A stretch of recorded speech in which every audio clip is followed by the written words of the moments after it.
It's always difficult at best to look at recent trends and understand what's actually the big things, what's actually important, what's actually going to last.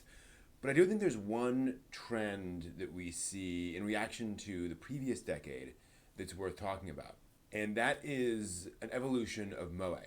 As I mentioned in the last video, um, the Moe phenomenon tended to lead to a lot of shows that were more about filling out all of the archetypes, making sure all of the sort of Moe stereotypes were there in the show, and somewhat less about the actual plot of the show and things along those lines. And you start to see this trend, I think, really changing in the early years of the 2010s.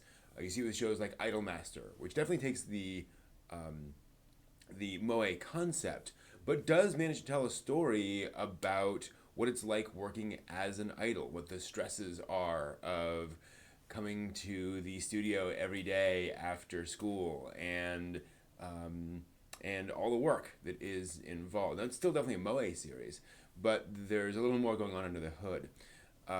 Same year, 2011, also saw the release of Puella Magi Madoka Magica, which is a magical girl series that really played around a lot with the formulae of Magical Girl. Certainly not the first dark Magical Girl series, and certainly not the first anime series to play around with what it means to be Magical Girl.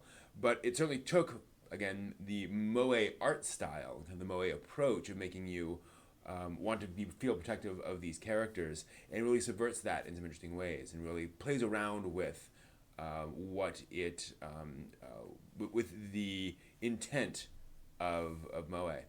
Um, and you also see this a year later with Girls in Panzer, which is again very much a Moe series, but also has a larger plot going on and is more about tank combat in this very odd way.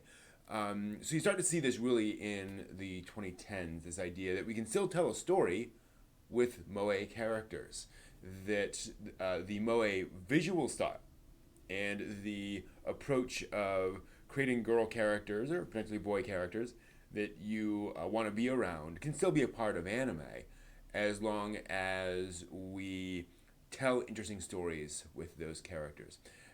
Obviously, there are other things going on in this decade, but we'll need a little bit more time to be able to tell what's truly going to stick around. That's the brief history of anime as best I can see it. Hope you found this helpful. Thanks for watching.